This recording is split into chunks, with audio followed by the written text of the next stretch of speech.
Yes, my skin is black, but that's no reason to hold me back.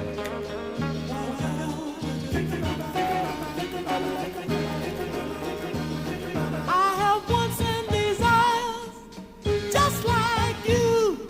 So move on aside, because I'm coming through. Oh, no matter how hard you try, you can't stop me now.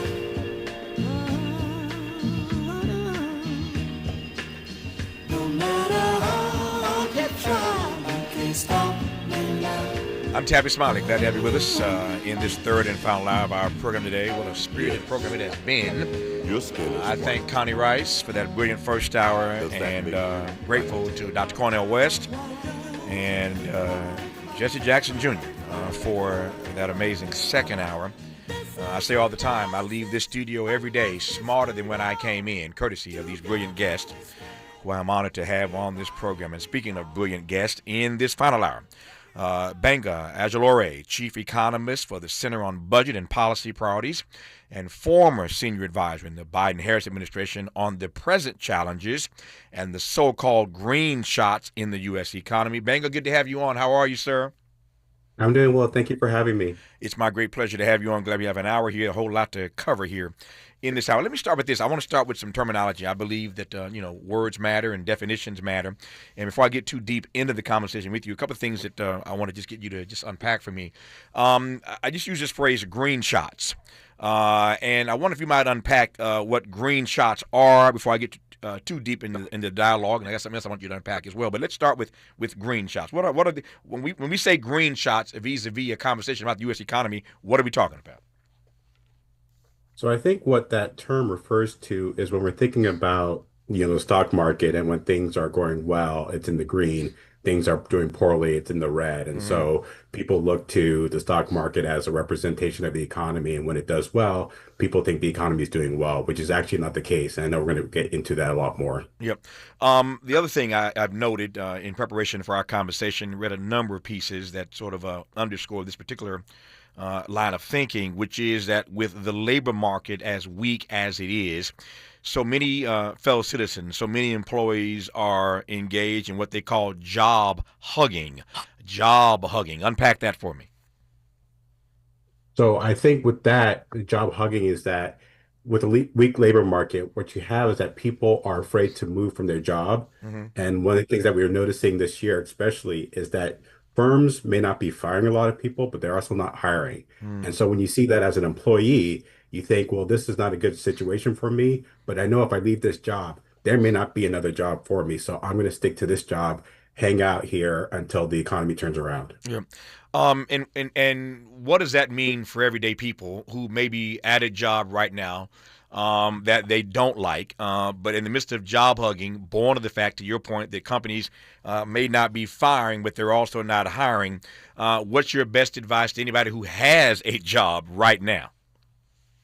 So the first thing I would say is thinking about savings. Like Yeah. savings is probably the most important thing. You know how important wealth is. And so as long as you start saving, you get yourself a cushion so that if things get really bad, you don't have to make a choice about, do I stay in this job that's not good because it pays the bills, or maybe move on, but I have the savings to give me a cushion for 3, 6 months, a year, so I could be in a proper situation. Yeah. So now I want to frame this conversation in a way that we can do some damage over the next hour here, and I think the proper frame is to start with this. I saw the piece that you wrote not too long ago, and the piece was titled "The Republican Agenda's Triple Threat to Black Households' Economic Well-Being." The Republican agenda's triple threat to black households' economic well-being. We got time. Take a few minutes here and just top line for me. And I'll follow up with some questions, of course. But just top line in the next 2 or 3 minutes, if you will, the triple threat that you are talking about here that is threatening the economic well-being of households by Republicans. So when we talk about triple threat, we're looking at first legislative activity. So there's the mega bill that we'll get into more details about. Mm-hmm. Executive actions by the administration and what the Trump administration is doing. And then finally, tariffs. Tariffs has been a big deal for the last 6 months, and all three of those together are having a harmful impact on the economy and particularly Black households. What's most concerning you? We'll start with legislative, and again, we got an hour to work this out, so you can stretch out here. But what's bothering or concerning you most about the legislative agenda that you see as one of the triple threats to the economic well-being of black households? So we're looking at the legislative activity and we're looking at the what we call the Republicans' mega bill. There are three aspects to it. One is the extension of the 2017 tax law, which cut taxes primarily for the wealthy. And they extended that, but added on top of that. And most of those benefits to those tax cuts do not go to Black households. Very little of the top 5% are Black households. The second thing is what they've done for health coverage. A lot of what's been talked about is with Medicaid, and there's upwards of like a $1 trillion cut in Medicaid. But also the Affordable Care Act, they had tax credits and subsidies to help make it affordable. So between the cut and the lack of extension, it's going to make health coverage more expensive. And then finally, we look at SNAP and food assistance. They cut almost $200 million or $200 billion in SNAP coverage. So that makes it harder for people to put food on the table. And so we're looking at those three aspects, which just skew towards the wealthy, but it also targets low and moderate income households. Gbenga is with the Center on Budget and Policy Priorities, and again, a provocative piece he's written that I want to unpack as we move through this hour.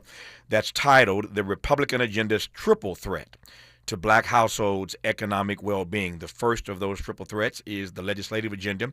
He's just giving you a taste of that. When we come forward, we'll talk about the executive actions that most concern him, and then, of course, these tariffs that he mentioned as well. That is the triple threat, or makes up the triple threat that he sees targeting Black households that we need to be concerned about. So we've got the rest of the hour to sort of talk about that and a great deal more. You're listening to Tavis Smiley. BET and PBS, the Tom Joyner Morning Show, and NPR, the cover of Jet and the cover of Time. #1 on the New York Times bestsellers list, 20 honorary doctorate degrees, a dozen NAACP Image Awards, a star on the Hollywood Walk of Fame, a Presidential Lifetime Achievement Award. From talk shows to talk radio, nobody's ever done it better. You like that? Uh-huh. This is Tavis Smiley. Make a move into a home of your own. With City National Bank's Ladder Up Home Loan Grant, you could receive up to $20,000 that you never need to pay back. Use it toward your down payment, save on closing costs, or to buy down your mortgage rate. Find out more at cnb.com/ladderuphome. City National, here for every stage of the journey. Property must be in a qualifying market in California, New York, or New Jersey. Additional terms and conditions apply. Not all applicants will qualify. Terms are subject to change without notice. City National Bank is an equal housing lender. Member FDIC. NMLS number 536994. My mom has decided to learn to paint, and she's good. My dad's now into creative cuisine, and I've already put on 6 pounds. Learning new things comes with age. My mom, she started forgetting my name and what we're talking about. Forgetting well-known things doesn't. Memory loss may be a sign of Alzheimer's disease. Early detection gives you and your loved one time to plan for the future. Learn the warning signs of Alzheimer's at 10signs.org. Brought to you by the Alzheimer's Association and the Ad Council. Do Crohn's disease or ulcerative colitis symptoms keep coming back?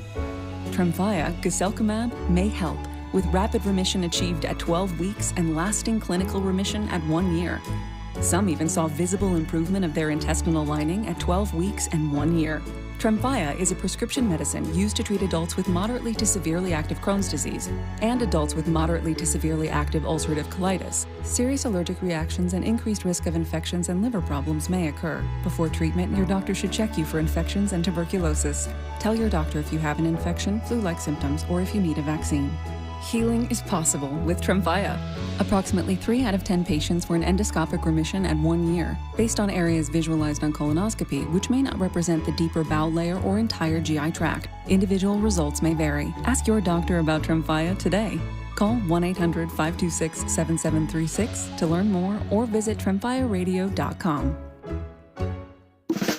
Are you ready to be a part of the conversation that will help shape our nation's future? Get ready to join us for the Left Coast Forum, Saturday, October 25th at LA Trade Tech, where progressive voices will come together to tackle the issues that matter most to working families across Los Angeles and beyond. From economic justice to climate action, from healthcare to housing, we're bringing together the brightest minds and most passionate advocates for real solutions and real change. With workshops, 2 major keynote addresses, and a closing reception with great music and good food. It's the Left Coast Forum, where your voice matters and your ideas take action. Saturday, October 25th at LA Trade Tech. Brought to you by KBLA Talk 1580 and the LA Progressive. The future won't wait, and neither should you. Mark your calendar now to be there and be heard. Stay tuned to KBLA Talk 1580 for more details.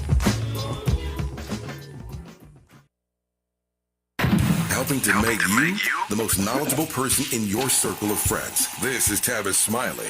Tavis Smiley and Gbenga Ajilore, who I'm honored to have on this program, chief economist for the Center on Budget and Policy Priorities, and former senior advisor in the Biden-Harris administration. Again, delighted to have him on this program in this final hour today. So, Gbenga, I want to go back to the first of these triple threats that you've written about that we should be concerned about as it relates to the economic well-being of African-American households.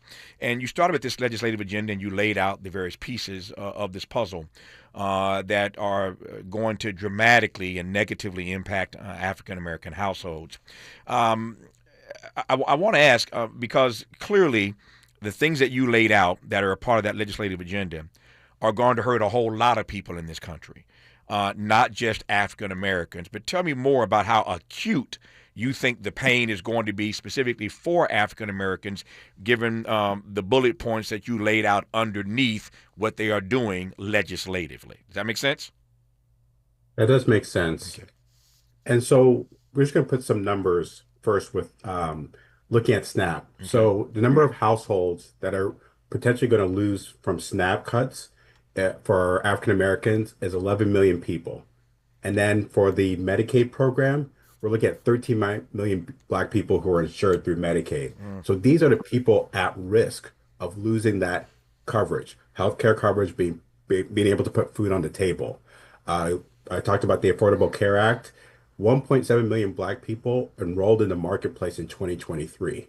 So these are like the number of people, African Americans, who are at risk because of this bill.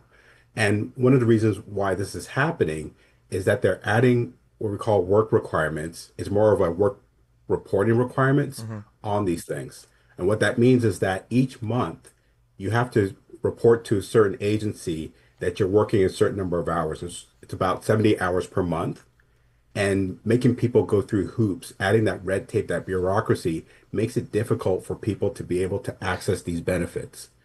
And so, we think about people who are on Medicaid, who are on SNAP. These are in the low-wage labor market, and they don't have the choice about hours, right? So you might be working 80 hours one month, but the next month businesses might be slow, and then you're only 60 hours. And then you get kicked off of Medicaid, you get kicked off of SNAP, and now you're not able to put food on the table. And so this is one of the things that's why it's so difficult and so worrisome for African Americans. Yep. So that raises two other questions to my mind, Gbenga. The first is this. You mentioned these work requirements to qualify for these programs. What about those persons who can't work for any number of reasons? They are unable to work, number one. And number two, this is sort of oxymoronic here. Moments ago, you said that these companies may not be firing workers, but they're not hiring workers. You see where I'm going. But my second point, what if you can't find work? I mean, we just talked about the fact that the economy is in some trouble right now. There are many who believe that we're headed toward a recession. So here come the Trump people demanding these work requirements. But again, what if you can't work, or what if you can't find a job? And that is what's so frustrating about this. And that was so frustrating about this process, is that people want to work. And a lot of people are working who use these benefits, but sometimes you don't, as you mentioned before, I used to work in the Biden-Harris administration in the Department of Agriculture.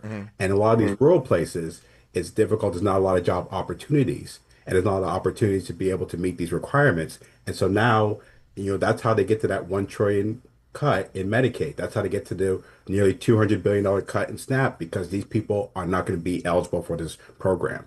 And so it's a double whammy here. Yep. All right, so that's the first of your triple threat to black households' economic well-being, the legislative agenda that we've already seen Donald Trump push through. The second threat is the executive actions, or are, I should say, the executive actions that we see Donald Trump taking every day. Some of these some of these are executive orders and beyond. But just highlight for me the executive actions that most concern you as a threat to the prosperity of black households. So I look at this twofold. First is the reduction in workforce in the federal workforce. So we think about the Department of Governmental Efficiency, DOGE, where they were trying to fire a lot of people all throughout the federal government. And one of the things that we know about the federal government and federal government workforce is that this has always been the path to the middle class and further prosperity for African Americans. African Americans are about 13% of this population. They're almost 20% of the federal workforce. So this going after the federal workforce, and not, for efficiency reason for anyone, it's just a full cut in headcount is directly targeting African Americans. And so part of the other thing about that is, a lot of people like to focus on Washington, D.C., and that this is targeting people in D.C. We have federal workforce all throughout the country, all, focused in small communities, rural towns, small towns. You think about the Social Security Administration, you think about the farmers, that's where it's really hitting this country. The other part is you going after specific agencies and what they, deem quote unquote DEI or quote unquote woke. I really hate using those terms, but that's what they're going after. And I think one, great microcosm of this is the Minority Business Development Agency. And so this was an agency through the Department of Commerce that really helped out Black-owned businesses and in terms of, getting capital, because we know that how difficult it is for these businesses to be able to access capital. And the MBDA was there for them. Just in 2023, they facilitated access to $1.5 billion in capital. And so now they just, through an executive order, eliminated that agency, even though it was codified in the bipartisan infrastructure law. So these are two ways that, examples of how this administration, through executive action, is specifically targeting African American households. Have we seen any data? Do you have any data? This is what you do every day. I'm just here asking questions, but have you seen any data that suggests to you how impactful this decision is going to be to let all these black federal workers loose? So many have been pink slipped, downsized, pick your term. But do we have any idea at this point, any sense of what the impact is going to be on the black community writ large, specifically the black middle class, given, as you laid out earlier, that so many of these federal government workers who are being pushed out happen to be African American? So that brings up a important point. So one, we don't have the data. We don't know the numbers on that. But one of the reasons why we don't have those numbers is that this administration has been hostile to statistics and numbers. And so they've actually eliminated reporting. They don't report anymore personnel and government personnel by race or gender.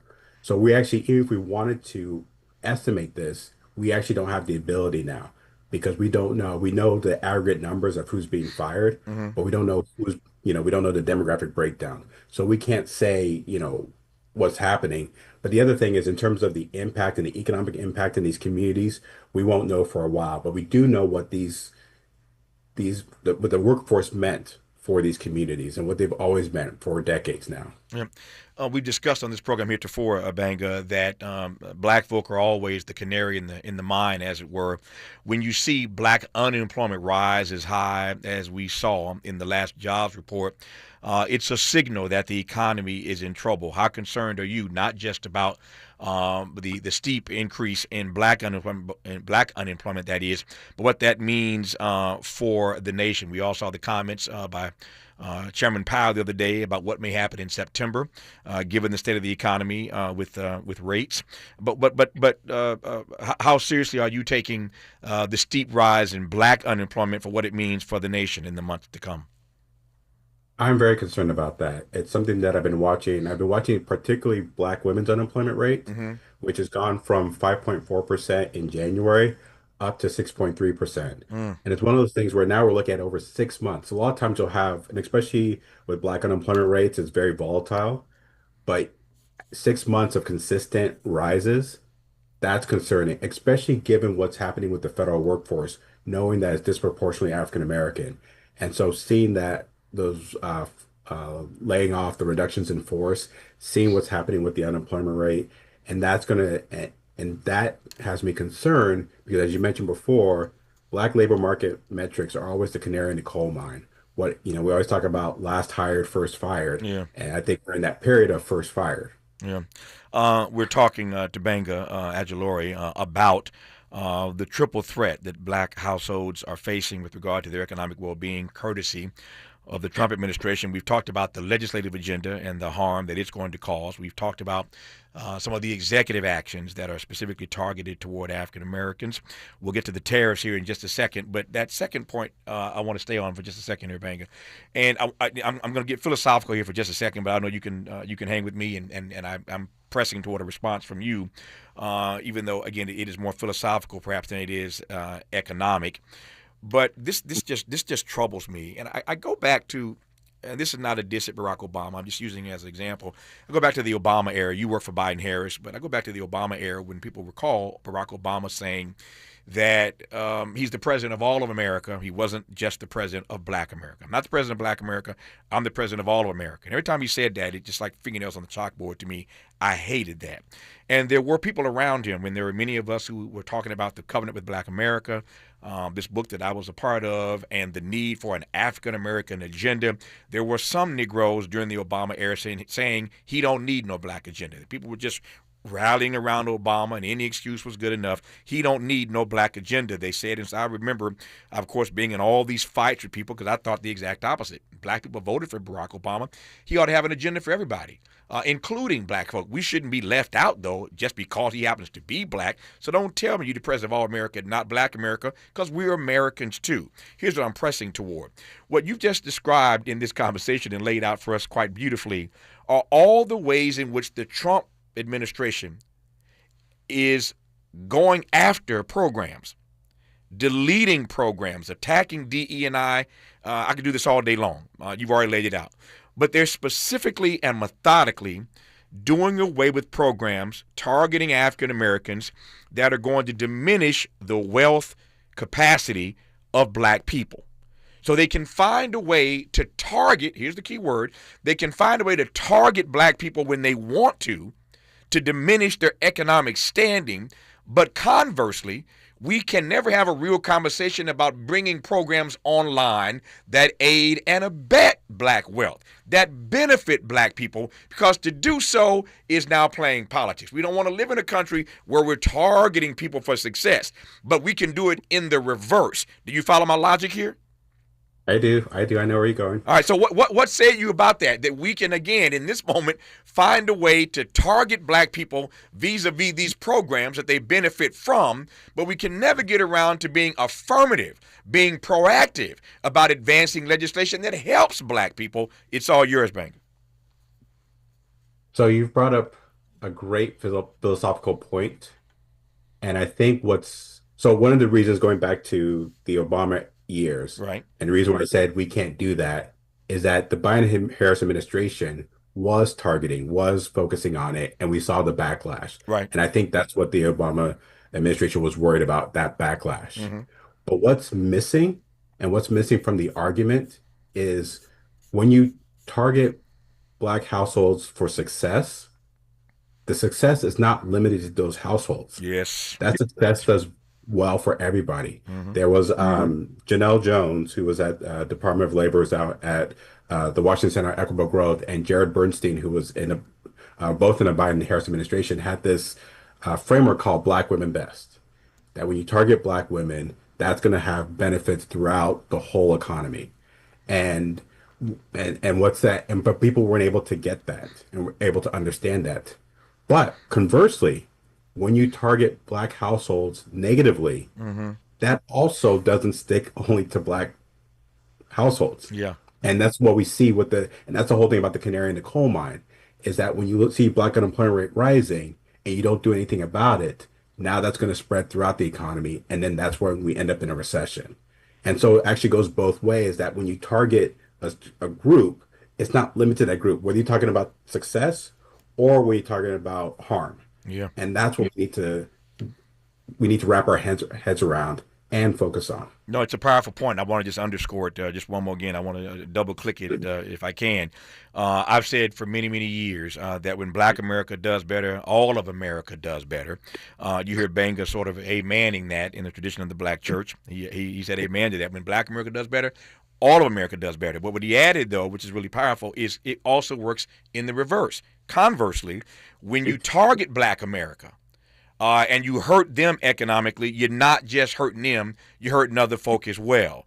And so that it seems to me that kind of thinking ought to undergird good public policy, but it doesn't, because nobody considers Black America when they're passing public policy. But if you would just tap into that reality, that when you help us, you help America. And when you hurt us, you hurt America. It's as real as rain. I digress for now. More of our conversation when we come forward on Tavis Smiley. Why does Tavis say when we come forward? Because he's not going back. And you don't have to go back either. Forward ever, backward never. More of Tavis Smiley when we come forward.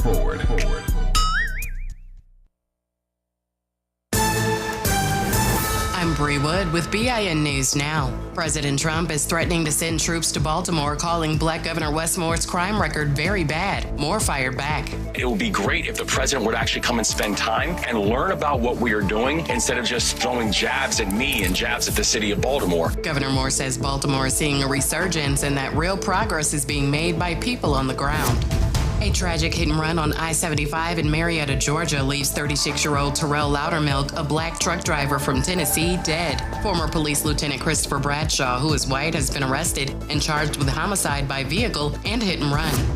And Quentin Brown, father of NBA star of the Boston Celtics, Jaylen Brown, was arrested for attempted murder after allegedly stabbing youth coach Cross Tupuola during a parking dispute in Las Vegas. Tupuola remains in critical condition. Get BIN News Now on demand 24/7 on the iHeartRadio app. In Pasadena on the 210 westbound at Lake Avenue, trying to clear a crash from the middle lanes. In East LA, 60 westbound before you get to Indiana Street, had a brush fire. They got that cleared and all lanes have been reopened. Encino, 101 southbound before Balboa Boulevard, they've cleared that crash from the lanes. And in Baldwin Park on the 10 west right at Fraser, somebody ran out of gas. They're going to be blocking the right lane, and you've got delays from at least Vincent. You deserve a car that thrills you, a car that puts goosebumps on your goosebumps. At Nissan, they've got everything from turbocharged SUVs to 100% electric vehicles that'll make your heart beat faster. Experience the thrill for yourself. Shop your local Nissan store and NissanUSA.com today. This is the KBLA Sports Minute with Ray Richardson. The Dodgers hit 4 home runs Sunday to crush San Diego 8-2. Freddie Freeman went deep twice. Shohei Ohtani and Ricky Dalton Rushing had the other 2. Mookie Betts also had a good day at the plate with 3 hits. Betts is batting .348 since August 5th. Sunday's win left the Dodgers and Padres tied for first place in the NL West with 31 games left in the regular season. The Angels were swept at home by the Chicago Cubs. They lost 4-3 to the Cubs on Sunday. The slumping Angels are now 8 games under 500 and start a 10-game road trip tonight at Texas. One of the top performances from the first weekend of the college football season was by an HBCU running back. North Carolina Central's Chris Mosley, a senior from Fort Worth, Texas, had 174 yards rushing and a touchdown on just 15 carries. Mosley helped North Carolina Central beat Southern University 31-14 in the MEAC SWAC Challenge in Atlanta. No debates, no speculation, just the info you need. That's your KBLA Sports Minute. I'm Ray Richardson on KBLA Talk 1580. Paid for by government.com. Did you know? The United States Mint has issued a new Morgan silver dollar coin in proof condition for the first time. Not only that, they are also minted in 99.9% pure silver for the first time ever in history. Coin experts are calling this an amazing opportunity for anyone that knows the enduring popularity of Morgans. But you must hurry. Only 400,000 of these legal tender silver dollars were issued. These first ever Morgan silver dollars are brand new with stunning mirror-like finish, Minted by the iconic San Francisco Mint. Call now and you're guaranteed a new first ever 99.9% pure silver proof Morgan dollar. To learn more, call 1-800-973-9717. If you order now, you will receive a free coin collector bonus pack, a $25 value, free with every order. Call 1-800-973-9717 now to secure your new Morgan silver dollars before they are gone. That's 1-800-973-9717. This is the story of the one. As a lineman, he does whatever it takes to keep the power on in his community. And he wants a partner like Grainger who does the same. Grainger offers the professional-grade products he needs, from voltage detectors to harnesses to hard hats, plus fast, dependable delivery, so he can rise to every challenge. Call 1-800-GRAINGER, click Grainger.com, or just stop by. Grainger, for the ones who get it done. There's nothing like when you get that part from eBay and it just fits. Yeah, the first time. So you can do less of this and get right back to more of this. At eBay, you'll find all the parts you need, guaranteed to fit, at prices you'll love. Sounds good, doesn't it? eBay, things people love. Eligible items only. Exclusions apply. KBLA Talk 1580. We've got a lot to talk about. KBLA Talk 1580, connecting you with services and solutions. If you need help getting your resume in order, finding job training, or landing a job, we've got 3 great options for you. First, the City of Los Angeles has WorkSource centers across the area offering free job support. The California Workforce Development Board can help you with everything from GED prep to vocational training at no cost to you. On the federal level, the Department of Labor's American Job Centers offer a full range of services for job seekers and businesses alike. Visit careeronestop.org, or for more info, just call California's Help Center or visit cwdb.ca.gov or call 916-657-1440. For the City of Los Angeles programs, go to ewdd.lacity.gov or call 213-744-7300. All these services are free to help you get your next job. This is a community call to action from KBLA Talk 1580.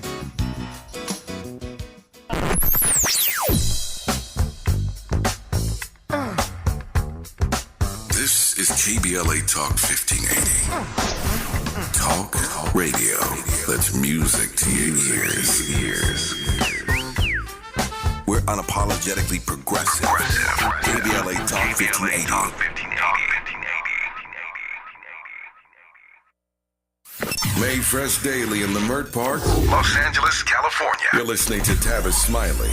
Tavis Smiley and Gbenga Ajilore, who was former senior advisor in the Biden-Harris administration, now chief economist for the Center on Budget and Policy Priorities. I often say there is no issue that we need to discuss on which we cannot find an African-American or an African expert, for that matter. And so I'm delighted to be in conversation with this brilliant African-American economist, Gbenga Ajilore, as we talk about a powerful piece he wrote not long ago called "The Republican Agenda's Triple Threat to Black Households' Economic Well-Being." That triple threat is the legislative agenda that Republicans are passing. We've discussed that in the first half hour of this conversation. The executive actions that Donald Trump has and is taking, we've discussed that in the first half hour of this conversation. And now, the third element of that triple threat that Gbenga has written about would be tariffs.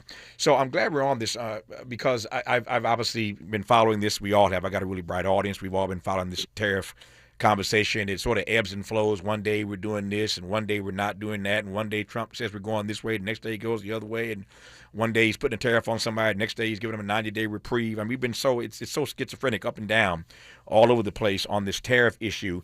What I'm fascinated by, and we have not yet really tapped into this, is a conversation that we'll have right now about the impact of these tariffs potentially on the economic well-being of African-American households in particular.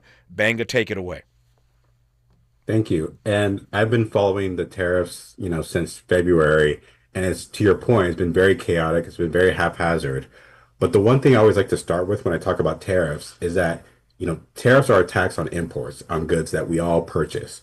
And in January of 2025, the average effective tariff rate was 2.4%, which was in line with what we've had over the last like 50, 60 years. As of today, the average effective tariff rate is 18.6%, a ninefold increase. And this is what we're all paying, consumers, businesses, and it's just, having an impact on all of us. Now, when we talk about the particulars of it, what's really I like to focus on when we talk about African American households, and when I talk about here are businesses. That a lot of these African American Black owned businesses are small businesses, and their inputs, they don't have, they can't source from domestically or solely domestically. They have to source from other countries. There's been a number of articles, especially about beauty salons, where they get a lot of their goods from Vietnam, Cambodia, Malaysia, and there's been tariffs put on those. And so there's no other, like, oh, you just get it from somewhere else. They don't have the flexibility or the ability to shift. So what happens? Their costs go up, which then they have to pass it on to their consumers. And if their consumers can't pay that, then there's a concern about being able to stay in business. And so that's one of the biggest issues with this tariff scheme, is that it is unpredictable, but it also hits everybody, whether you're a consumer, a business, a large business, or a small business. The only difference is the ability to be flexible or to build up your inventory, which a lot of Black-owned businesses don't have. Yeah. We all know that the business of America is business. Somebody once said that America was a corporation before it was a country. I ain't got time to unpack that, but just think about that. That America was a corporation before it was even a country. Don't get me started, y'all. But we know that small business drives the engine that is America. And we all know, as Gbenga's just laid out, that African-American businesses, small Black businesses, are going to take it on the chin over the next few years. Let me just be very clear about this, and I want to just give you some illustration here. I'm concerned, Gbenga, about the fact that many African-American small businesses are not going to make it through the next 3 years. Now, we saw all kinds of businesses go under during the pandemic. Many of my favorite restaurants, many of your favorite restaurants, all kinds of places of business that we have frequented for years. I'm talking now to all of my listeners. You know all those places that you frequented that did not make it during the pandemic. I sense that we are in the same space right now. It's a different kind of pandemic. And my fear and my concern is, Gbenga, that a lot of Black businesses, small Black businesses, are not going to make it through this process. Let me tell you why I feel that way. I'm talking to owners. I'm sitting at my station in LA right now, but I talk to media owners all the time. They're checking with me to see how we're doing, how we're holding on in LA. I'm checking in with them, and I'm telling you right now, there are going to be a number of African-American owned media properties that are not going to make it over the next 3 years. They're already teetering on the edge, and we don't have the cash reserves, as Gbenga mentioned a moment ago, that other businesses might have. So I'm just talking about my particular space that I operate in, the media space. There are going to be small Black-owned media companies that are not going to make it.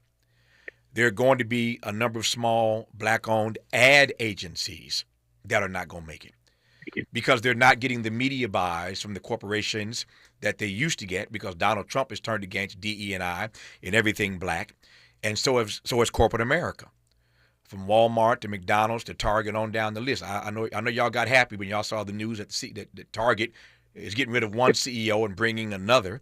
And clearly the boycott of Target is having some impact, but Target's going to be all right. They're going to survive the next 3 years, I predict. These small Black businesses, though, many of whom sell stuff in Target, are going to be in trouble. Black media properties are going to be in trouble. Ad agencies owned by Black people are going to be in trouble. That's just the space I operate in, but I ain't done yet. You've all been reading the story about Uncle Nearest and the trouble that Uncle Nearest is in now. I don't know what the pre-existing conditions were. Here's what I know, that you can't be in Tennessee in the Trump era and think as a Black-owned Uncle Nearest you're going to get any help. Right about now, Uncle Nearest is in trouble. Byron Allen, Google it, read it for yourself, is selling all his TV stations. Black-owned TV stations now up for sale. from the top to the bottom, black business is in trouble. And my sad and not so bold prediction, Gbenga, is that a lot of black businesses are going to go under in the next 3 years. I hate to say that, but I feel, as I said a moment ago, like I felt during the pandemic when I knew everybody wasn't going to make it, Gbenga. I'm glad you brought up the pandemic because when I think about that time, a lot of people lost their jobs and there weren't jobs to go back to. And so a lot of people became entrepreneurs, started their own businesses, and there's a lot of business enterprise at that time. Difference between then and now was there was a lot of federal support, state support for those businesses. Yes. So I think about the Paycheck Protection Program. As poorly implemented as it was, it still helped businesses, right? We had the Minority Business Development Agency, right? MBDA. We had all these things during the pandemic and after that had these supports. We're going through the same thing, but with all those taken away. And not only all those taken away, but even further reductions going back to the beginning of this hour when we're talking about cuts in Medicaid, cuts in SNAP, that is making the safety net they're cutting holes in the safety net so that people are in a worse position. So as sad as it is, I agree with you that there's going to be struggle for small black businesses over the next 3 years because of that lack of federal support and because of this targeting. Yeah. No, you got the targeting, you got the tariffs, and you don't have the cash reserves. And so I shudder to think what the data is going to tell us a few years from now about the ways in which black businesses cratered during Trump 2.0. I let that go for now. More of our conversation with Gbenga Ajilore when we come forward on Tavis Smiley. Hope, agency, dignity. This is Tavis Smiley. Can you dig it? Come on! We asked seniors how to prevent Medicare scams. My best advice, if you get a phone call, do not talk to the person. These people are well trained. Don't talk to them. They don't know me. They're just trying to scam me. Don't be fooled. Hang up. Just hang up. Never give out your Medicare number. They're going to get your number to put in a false claim. If I get a call from someone, I don't pick up the phone. And should I pick up the phone and they ask for information, then I hang up. How do you detect Medicare fraud? Just like I check my credit card statements, I check my Medicare statements monthly. Scammers can get a hold of your number, order medical devices through your account, and you're not even going to know about it if you don't look at your statement. Check your statement every month. If you get your statement and you see something that you know you did not have done, you report it. Call your senior Medicare Patrol. To report Medicare fraud, call the Senior Medicare Patrol at 855-613-7080. During this time, it's important for everyone to know your rights. The 4th, 5th, and 6th Amendments in the U.S. Constitution protects every one of us, regardless of immigration status. The 4th Amendment requires a judicial warrant to search your home. The 5th protects your right to remain silent, and the 6th gives you the right to an attorney. Just remember, no warrant, no key, privacy. You don't have to speak. No lawyer inside. Don't say a thing. Yeah, we all got right. Hey, we all got right. KBLA Talk 1580. We've got a lot to talk about. KBLA Talk 1580, connecting you with services and solutions. The Autopsy Initiative provides a second autopsy free of charge for victims' families who have lost their loved ones due to a police-related death. The services offered through the initiative include the completion of a second autopsy, disclosure of preliminary findings, and a final autopsy report. A police-related death is when an individual is harmed by police officers using deadly force, which results in an individual's death. Police-related death includes in-custody deaths, including those that arise during contact with law enforcement officers during arrest, pursuit, booking, transport, or incarceration. The Autopsy Initiative has a team of board-certified pathologists on call. An autopsy request may be completed by anyone with a close relationship with the victim, which may include the victim's spouse, partner, relative, close friend, or lawyer. To request a free second autopsy for a victim of police violence, please visit knowyourrightscamp.com. That's knowyourrightscamp.com. Then click on Autopsy, then click on Request. At KBLA, we believe in justice for victims of police violence. We say their names, and we don't black down. This is a community call to action from KBLA Talk 1580.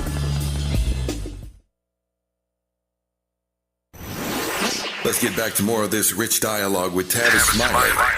Gbenga, I mentioned Jerome Powell earlier, the Fed chair, earlier in this conversation. You saw his comments the other day that the balance of risk, that's his comment, his phrase, the balance of risk across the economy has started to shift, raising odds that the central bank will lower borrowing costs at its next meeting in September. He, of course, didn't commit to the latter part, but he did talk about the balance of risk and the interpretation by money reporters from what he said is that that the central bank is, in fact, going to lower borrowing costs at its next meeting in September. What does that mean specifically for black businesses and everybody else? So for the Federal Reserve, they have their balance in between keeping price stability, so keeping inflation low, but also making sure that the economy is humming so that, concerned about the labor market. And so what they see now, one of the problems that tariffs may cause are going to cause prices to rise, and therefore there's a concern about inflation. But at the same time, we talked earlier about the softening labor market, higher black unemployment rate. You have to lower borrowing costs so that we don't end up going into a recession. And so what he's saying is that the balance of risk means that it's higher probability that they might go into recession. Therefore, we want to lower borrowing costs and therefore not have the huge amount of unemployment that we've seen in previous recessions. And so that's going to be a positive for black households in terms of wanting to keep their jobs. What impact then, you pretty much said this, I want to just ask it more directly. What impact, assuming that what the media thinks is going to happen, what money reporters think is going to happen in September, assuming that in fact does happen, how will that, again, directly impact the issue of black people and the issue of black unemployment? So hopefully what that does is lower the probability that we're going to have higher black unemployment. Right. Like if we started to see it go up for black men, it's up to 7%. From 5% before, and so hopefully that will stem that tide without making prices jump up even more because of the tariff scheme. Yep.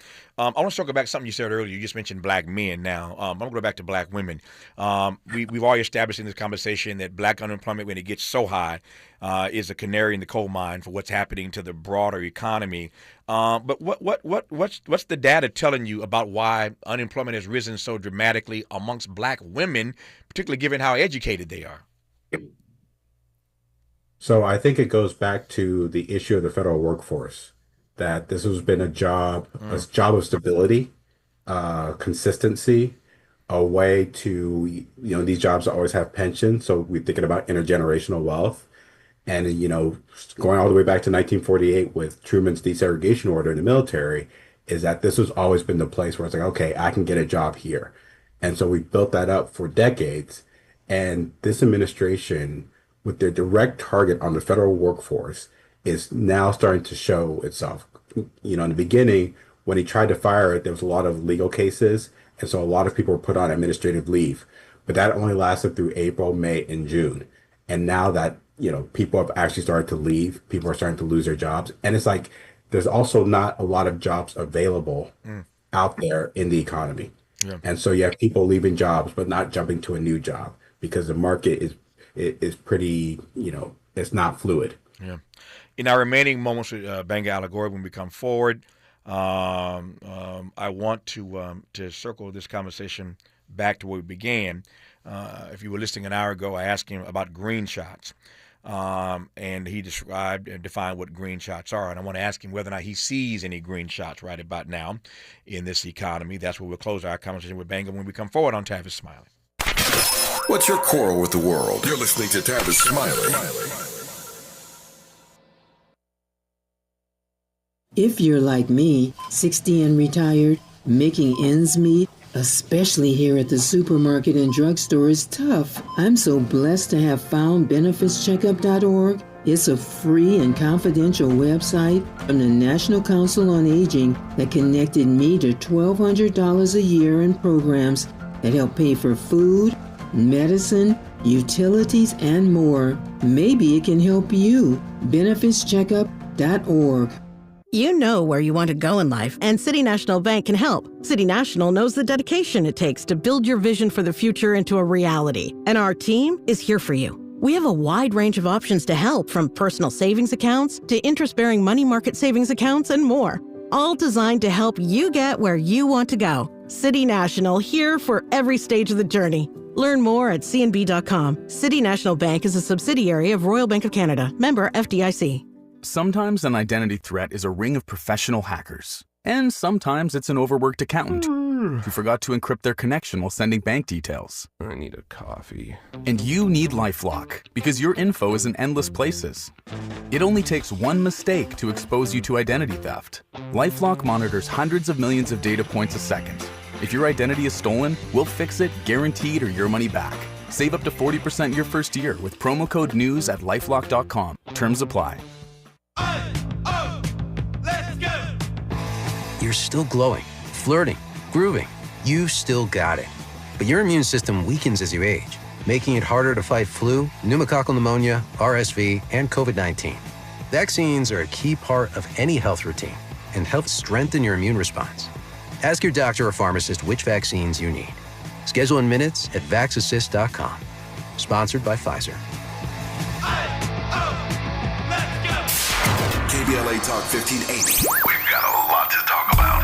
KBLA Talk 1580 reminds you, when we fight, we win. The Youth Justice Coalition is challenging America's addiction to incarceration and discrimination. YJC works to dismantle policies leading to mass incarceration, law enforcement violence, and the school-to-prison pipeline. Their approach, transformative justice, community intervention, free LA high school, legal defense, and system monitoring. YJC promotes safety without relying on prisons. Their goal, prevent system contact and help people exit the system through direct action, advocacy, and education. Want to get involved or need help? Call 323-235-4243. That's 323-235-4243. Join YJC in creating change. When we fight, we win. KBLA Talk 1580, your voice for justice. This is a community call to action from KBLA Talk 1580.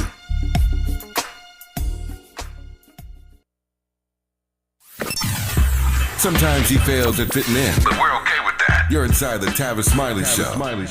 You are indeed one of my staff members said to me that I said green shots and not green shoots. All I can say is at the end of a 3-hour show, shots are on my mind, but I'll leave that. I'll leave that where it is. So if I said green shots, y'all forgive me. I meant green shoots. We started this conversation. I'm just teasing. I don't even drink, but it was a funny joke. Anyway, so bang, we start this conversation asking you to define what green shoots are. I close by asking whether or not in this moment, given all we've discussed in this hour, whether or not you see any green shoots. So I always like to end conversations positively. But in this time, it's really difficult because of what's been, happening with the administration, legislatively, all these things. But I think I don't see any green shoots right now in the data or in the offering. But what I will end with is what is giving me hope is seeing the advocacy, federally to state and local levels, advocacy in terms of trying to, combat this agenda, but then also finding ways of helping people get around this stuff. And it's like, okay. And one of the things is that I always trust the American people to figure out a way through. This is not the first time we've been through stuff like this, and it won't be the last time. But we always fight and we always advocate. And seeing that is what gives me hope. Yeah. I love closing conversations oftentimes by asking people how they are sustaining their hope. In this moment. You've already answered that question. Let me close with this then. What's your best advice in this moment, economically, for Black fellow citizens writ large, and specifically for Black business owners, Gbenga? So I think I would say savings is always the best. In this case of like tariffs and rising costs, prioritizing spending. So right now we're back to school season, so focus on that spending. And then for Black businesses, lean on your customers.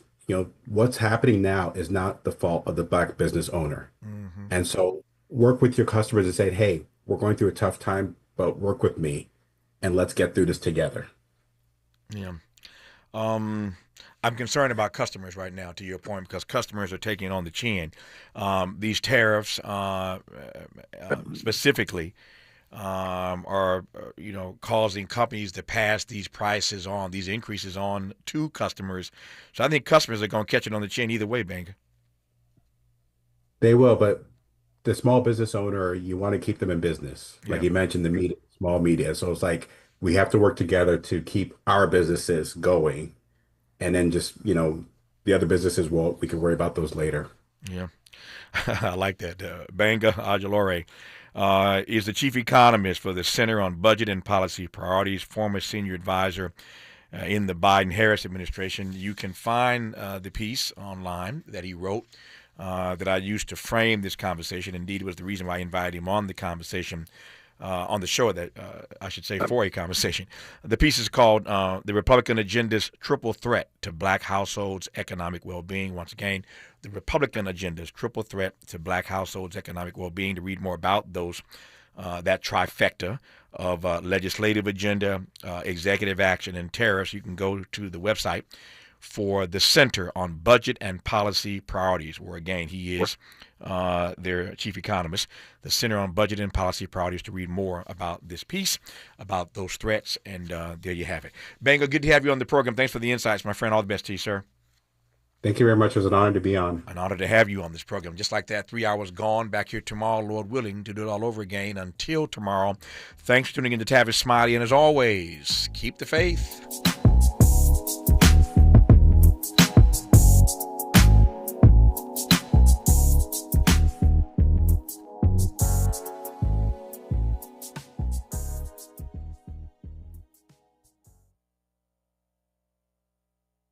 KBLA 1580 Santa Monica. I'm Bree Wood with BIN News Now. Kilmar Abrego Garcia, wrongly deported to El Salvador earlier this year, has reported to an ICE field office in Baltimore. He addressed supporters through a translator. Continue to pray, continue to fight, resist, and love, not just for me, but for everybody. His